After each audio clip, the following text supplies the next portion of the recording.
Welcome to Madison Church Online. My name is Stephen, lead pastor of Madison Church, and we're so glad that you're joining us today.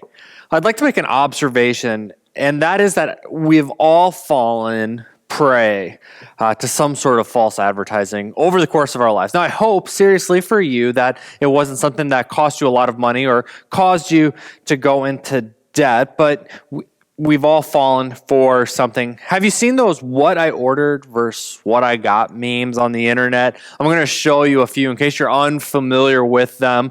Look at this picture. This is my biggest fear when ordering flowers and having them delivered without seeing them first. That's terrible. What I ordered versus what I got. Looking for some Disney pajamas or costume for Halloween, maybe don't order this Sullivan from Monsters, Inc. And these are all funny, but also consider that a survey recently conducted by Monsters.com in which they found out that 85% of job applicants exaggerated their skills and competencies on their resume. 85%. That's almost every single person exaggerated some way. So those of you who are in charge of hiring, you've been warned. And consider this, that the Federal Trade Commission has standards that are supposed to be met when advertising used cars. Automotive News estimated that no more than 10% of used car ads are compliant. That means that 90% of used car ads are somewhat false, or to some degree false. So remember that the next time you go to buy a used car. And there was a time when Megan and I, we had just gotten engaged and someone tried to lure us into a scam. Megan was told that she won some sort of giveaway that she actually did enter into. They told us to pick up the prize, that we would just go to this hotel conference room. They, of course, had a presentation. They wanted to tell us about their company and that we'd get the prize. And so we go to the hotel one night with other couples who have also won the prize. And we're sitting through this presentation like a timeshare presentation, except it was for pots and pans. They're trying to sell us thousands of dollars worth of these pots and pans that were like bulletproof and would never melt, would never scratch. I mean, they're just indestructible. And they talked about these pots and pans for 2 hours before I decided I had enough. Now we were going to leave. As we got up and were leaving, we asked about the prize. And they said, if you didn't stay to the end, you didn't get the prize. And that was kind of shocking because we'd already been there for 2 hours. Are we not at the end yet? So we left without a prize. What about you? How have you been misled? Go ahead and let us know in the chat room. Now, while we've all experienced our own shares of bait and switch, I believe that most of the time we're not baited into something that gets switched, but rather comes down to our expectations just not being accurate, just not being complete. It's unintentional, and it just almost has everything to do with us not clarifying what we're after, what we want, what we think that we want. Disagreements with your boss, disagreements with your coworkers, conflict with a friend, conflict with family members, a marriage that's hurting. Most of those things have to do with mismanaging our expectations in relationships. And so that's why we're beginning a new series today, a 5-part series to address this and even more, called Emotionally Healthy Relationships. And it's based on a book by Pete and Jerry Scazzero. For those of you wanting to go deeper into the content, you can order their book, Emotionally Healthy Spirituality. It's a great book that has sold millions of copies. If you're wanting to go deeper, again, I encourage you to go to Amazon or your local bookstore and pick one up. There's only so much that we can cover in our time today. The goal of this series, as we set off, I just want you to know on the front end, is to help us all learn skills to experience closer and more meaningful relationships. And by the end of the series, my hope, my honest hope for you is that you don't walk away with more information, but that you walk away, that you put all the information that you learn into practice so that your relationships experience transformation. This series, I'll say it again, the series isn't just about more information, but it's about transformation in your relationships. And how we'll go about that is very practically going over the 5 different relational skills that the Scazzeros write about in their book. Let's begin today by going to Matthew 22. So if you want to use the Bible online, you can do that at the bottom of the screen. If you have a Bible with you, you can use that. We're going to Matthew 22. And while you're going there, let me just give you a little bit of background of the story that we're heading into. In Matthew 22, 15 through 22, we see that the Pharisees are looking to trap Jesus. Jesus has a lot of clout. He's making some waves. There's a movement forming around him, and the Pharisees just don't like it. And so they ask him publicly if they should pay taxes. And this is kind of a trick question, because if Jesus says yes, then he's kind of betraying his faith. And if he says no, he's betraying the Roman Empire. But Jesus answers in a way that only Jesus can do. And he says, give to Caesar what is Caesar, and give to God what is God's. This stumps the Pharisees. So then the Sadducees come and look to trap Jesus. The Sadducees are like Pharisees. They're religious leaders, scholars, and theologians of their era. But they don't believe in the resurrection after life. So they were trying to trap Jesus and saying, well, if there's a woman and she marries one guy and he dies, and she marries another guy and he dies, and on, who is she married to if there is a resurrection? And again, Jesus answers that in only a way that he can. Well, then the Pharisees circle back around. They're not done yet. They're not going to give up just yet. And they ask Jesus what the greatest commandment is. They're hoping that by getting him to pick one, that they're going to be able to say, see, you're a false teacher. But he doesn't. Jesus answers in a way, again, for the third time, that only he can. Let's read his response beginning in verse 37. And Jesus replied, you must love the Lord your God with all of your heart, all of your soul, and all of your mind. This is the first and greatest commandment. A second is equally important. Love your neighbor as yourself. Now, I imagine that this is the Bible verse that you're very familiar with, whether or not you grew up in the church. No matter your church background, you've probably heard this. Love God and love other people. But the part I want to kind of point out to you next is a part that you're probably not so familiar with. After Jesus says that a second is equally important, to love your neighbor as yourself, he says the entire law and all of the demands of the prophets are based on those two commandments. This is before Peter, James, and John and Paul have written anything. This is before the New Testament is written. But what Jesus is saying is essentially that the Bible that they had, which was the Old Testament, the prophets and the laws, he's saying that everything that's written in it, the rules, the do's, the don'ts, every story that we read about God interacting with people, ultimately comes down to two things. And that's loving God and loving other people. Now, if you and I, we go to church and we pray and we read the Bible, but we don't love people and we don't love God better as a result, we're completely missing the point. The point of everything, according to Jesus, is to better equip you and I to love God and to love other people. Therefore, the mark of someone who is growing in their faith, somebody who is a follower of Jesus, who is spiritually mature, is marked by an ever-deepening love for God and love for other people. Spiritual maturity isn't measured by how much of the Bible you know, how much of the Bible you memorize, how long you pray, or how often you pray, but rather, according to Jesus, spiritual maturity is marked by how well you love God and how well you love other people. And these two commands, love God and love your neighbors, they're intricately connected. You cannot separate them. And because of that, oftentimes our greatest roadblocks to spiritual maturity and spiritual growth is our relational immaturity and the lack of growth in our relationships. Or as Pete Scazzaro writes, he says that it's impossible to be spiritually mature while remaining emotionally immature. If you and I are going to be a people who have committed our lives to God, to following Jesus, to being led by his Spirit, then we need to take an honest look at our own emotional intelligence and our relational tendencies. We all know that relationships are not easy. So let's invite God into us, into our homes, into our hearts, into our thoughts, as we consider, prayerfully reflect the ways that we contribute to our own disappointments and our own downfalls. But most importantly, my prayer for you, my prayer for this community, is that we act on what we learn. Let's be brave, let's be open, and let's be ready to how God might move. And a good place for us to start this series today is by that admitting as Americans, that we have ridiculously high expectations. And I doubt that that's a surprise to you. That's not really groundbreaking.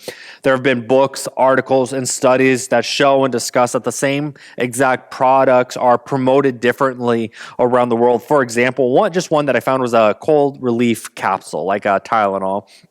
And in Britain, they said that this cold relief capsule would make you feel a little bit better. That was the promise. It'll make you feel a little bit better. And then in the commercial, they showed that somebody's in their pajamas and they got a red nose and puffy eyes and they've got a slight smile, which is like indicating that, they're just starting to feel a little better, but mostly they still have a cold and they don't feel good. They're not going to work. That same exact pill marketed in the United States advertised that this pill would make you feel completely better, that there would be no symptoms. It would take care of all of your symptoms. The commercial showed somebody out for a jog before they went into work and closed a big deal and before they went out for drinks at the end of the night to celebrate that very productive day. And obviously the conclusion is that the British don't expect medicine to change their lives very much because it's not promised to change their lives very much. But Americans expect these cold pills to work great, to work immediately, to be effective, and so that we don't ever feel sick. And that fuels our high expectations, and we don't accept anything less than that. But if we're being honest, and I encourage you to be honest, it's not just with medicine or products that we can buy that we have ridiculously high expectations. It permeates every part, every aspect of our lives. In his book, The Image, author Daniel Boorstin writes, "We expect anything and everything. We expect the contradictory and the impossible. We expect compact cars, which are spacious, luxurious cars, which are economical. We expect to eat and stay thin, to be constantly on the move and ever more neighborly, to go to a church of our choice and yet feel its guiding power over us, to revere God and to be God. Never have people been more the masters of their environment, yet never has a people felt more deceived and disappointed. For never has a people expected so much more than the world could offer." It's a heavy quote. Never has a people expected so much more than the world could offer. We carry these ridiculously high expectations into every area of our lives, including our relationships.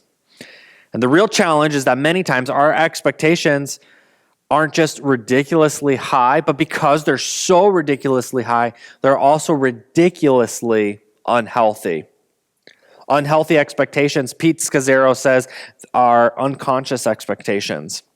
We didn't know we had an expectation. It was unconscious until that expectation went unmet and we feel disappointed. Unhealthy expectations are unreasonable expectations. You expect a friend to be there for you whenever you call them, whenever you text them, that they're going to drop everything just to be there for you. And these types of expectations are not grounded in reality. Unhealthy expectations are often unspoken expectations. We know what the expectations are in this case. We're conscious of them, but we don't speak up. We don't say them out loud, and then we feel angry when our expectations go unmet, even though we've never said anything. And unhealthy expectations are unagreed upon expectations. Just because you asked for a ride to the airport, invited someone to a party, doesn't mean they're going to come to the party, doesn't mean they're going to give you the ride to the airport. Unagreed upon expectations. In a nutshell, unhealthy expectations are any expectations that are unconscious, unreasonable, unspoken, or unagreed upon. And if you don't take a step back and examine your expectations, then I believe you're going to start to see your relationships deteriorate. Close friends are going to become distant friends. Families, including the in-laws, are going to begin to explode or implode. Working relationships with your boss, with your coworkers, with your direct reports are going to become toxic. Marriages have collapsed over unhealthy expectations. Churches have split because of unhealthy expectations. Have you ever been there? Have you experienced the damage that unhealthy expectations can have? Perhaps you're experiencing them now. The good news that I have to offer you today is that there is something that you can do about that. There are two things that we need to stop as people and as a community of people in order to have emotionally healthy relationships. And the first thing that we need to stop doing is that we need to stop mind reading. Many of us, most of us, if not all of us, usually assume the worst of people rather than believing the best out of them. We assume the worst rather than believing the best. We think we know the thoughts and we think we know the motives behind what people are doing or what they're saying, and we make assumptions about them. Why they did that? Well, it's because of this. Why did they say that? Well, it's because of that. We already know, or we think that we know. We make assumptions, and guys, this is just foolish. Proverbs 18:2 says, "Fools care nothing for thoughtful discourse. All they do is run off at the mouth." Proverbs is dealing exactly with what we're talking about right now. When we make assumptions, we are foolish. We are foolish when we don't care about thoughtful discourse. We are foolish when all we do is talk and run our mouths. And even if that's not in an extroverted way of gossiping and slandering, oftentimes we gossip and slander people in our minds as well. And it's not just foolish, though. It's arrogant. It's arrogant when we act as though we have the ability to read people's minds and to know their motives. And when we do that, we're kind of operating under the assumption that we are the all-knowing God. But the deal is that only God knows everything. Only He knows what's going on in the minds of every single person. And only He knows what's going on in the hearts of people. We need to stop playing God. We need to stop making assumptions about other people. Because if we don't, we will continue to have relationships that are full of unhealthy expectations. A second thing we need to stop is we need to stop making judgments. And what I've found to be true with a lot of people is that we judge other people by what they say and what they do, regardless of their motives. But we judge ourselves based on our motives, regardless of what we said or did. You can see kind of the hypocrisy in that, right? Whenever somebody does something or says something that we don't like, we kind of say, well, this is what you're going to be judged for, by what you did or what you said. But when we do something wrong or when we say something stupid, our defense for ourselves is, that's not what I meant. I didn't mean to do that. It's hypocrisy. And it's not just hypocritical, but it's judgmental. And judging other people, that's easy to do. We're all prone to it, but what begins to happen is we all fall victim to what's called the fundamental attribution error. And it states that when we judge other people, the things that they do, we chalk it up to bad character. For example, if somebody's late, they're not just tardy, but we say that they're a lazy person. We make it part of their identity, not just that they were late, but because they are a lazy person. And we do this in all sorts of aspects in our lives. If we're going down the belt line and somebody cuts us off, we think that this person must be a selfish person for cutting me off. We don't consider that maybe they're late for picking up their little kids at school, or maybe they're on their way to the hospital because there's an emergency happening. We don't ever think about that maybe it's because they're just in a panic because something has come up, but no, rather we chalk it up as part of their character. And this is unbiblical. Proverbs 18:13 says, "Answering before listening is both stupid and rude." Answering before listening, making these assumptions and making these judgments about people, it's stupid and it's rude.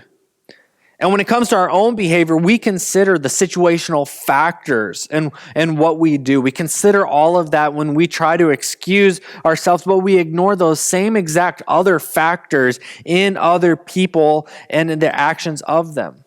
And this isn't just hypocritical, it's not just judgmental, but guys, it's also ignorant.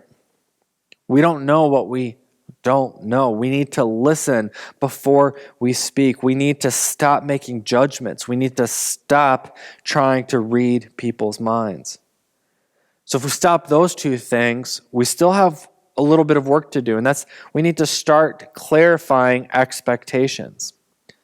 According to Scazzaro, all we have to do to have healthy expectations is the opposite of our unhealthy expectations.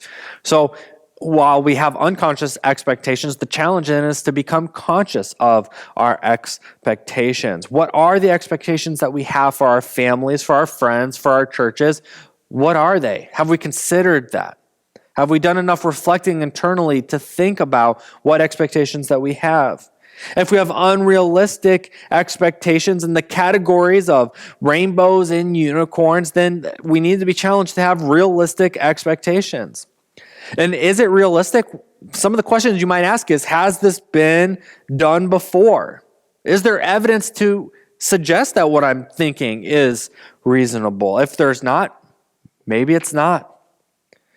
Next, has the expectation been spoken? So if we have unspoken expectations, the next thing is to speak up about our expectations. We have to take responsibility in clearly stating the expectations that we have out loud with words. It's not somebody else's responsibility to ask us what our expectations are and to pull the answers out of us. It is our responsibility to speak up about our expectations. And finally, a healthy expectation is an expectation that's agreed upon. It's the opposite of unagreed upon. Now, just because you have the expectation does not mean that another person shares that expectation with you. So you can go ahead and speak up about your expectation. You can go ahead and have a realistic expectation. You can have a conscious expectation. But if it is not an agreed upon expectation, it's not a healthy expectation. For an expectation to be healthy, both people have to agree upon it. Now, all of these actions together, and I do mean all together. We can't just do 1 out of 4, 2 out of 4, 3 out of 4. When all of these come together, they help shape emotionally healthy relationships. Now, let's make this extremely practical for all of us today. Take a look at your own expectations. Are they conscious? Do you know what your expectations are? Are they realistic? Are they grounded in reality or are they not? Have you spoken up about your expectations? Are your expectations agreed upon then with another person? Or are they some of those things, but not all of those things? Which ones do you need to step up and into this week with your relationships? And as God works in your heart through this introspection that you're having, I want to continue to pray for you that you'll be brave and open and ready to take a step. And I want you to take time today, before today ends, to talk to a person in your life about your expectations. It's a step toward emotionally healthy relationships. And it's a step toward loving God and loving your neighbors better. Now, relationships are all hard. We get that. And we're doing this big series to help. But we can't just think selfishly about our relationships, as in this information is good for me and my relationships and my relationships only. We have to think selflessly about these things. I mean, this, I believe, is going to be a challenge, more of a challenge than it has been years before because of the pandemic. People haven't been able to do the things that they've wanted to do for the last year, and so I think people are going to start acting out more selfishly. We've already seen that sort of already with people hoarding more toilet paper than they need, with people falsifying information to get a vaccine sooner rather than later. We've seen people acting selfishly, and I believe that this is a trend that's going to continue. And so before we ever get there, I want to bring that up and say, let's not be selfish. It's not just about helping our relationships, but who are the people in our lives that are around us? Coworkers, neighbors, family, friends, spouses, partners, whoever it might be. Who are the people around us who we can help have emotionally healthy relationships based on the information that we are learning? Now, the Pharisees and Sadducees come to Jesus, and they have all of these things for him, and they're trying to trap him in it. And that's where Matthew kind of ends the story, but Luke continues the story, and he has a different perspective on it. And at the end of the story, we're going to read something else, what happens to the end of the story. So I'm going to go to Luke here. And Luke writes, looking for a loophole, the Pharisee asked, how would you define neighbor? So Jesus has said, love your God and love your neighbor. And the Pharisee asked, well, who is my neighbor? And Jesus answered by telling a story. There was once a man traveling from Jerusalem to Jericho. And on the way, he was attacked by robbers. They took his clothes, beat him up, and went off, leaving him half dead. Luckily, a priest was on his way down from the same road. But when he saw him, he angled across to the other side. Then a Levite, religious man, showed up. He also avoided the injured man. A Samaritan traveling the road came on to him. When he saw the man's condition, his heart went out to him. He gave him first aid, disinfecting and bandaging his wounds. Then he lifted him on to his donkey, led him to an inn, and made him comfortable. In the morning, he took out 2 silver coins and gave them to the innkeeper, saying, "Take good care of him. If it costs more, put it on my bill, and I'll pay you on my way back." What do you think? Which of these 3 became a neighbor to the man attacked by robbers? Jesus asked. The one who treated him kindly, the religion scholar responded. Jesus said, "Go and do likewise."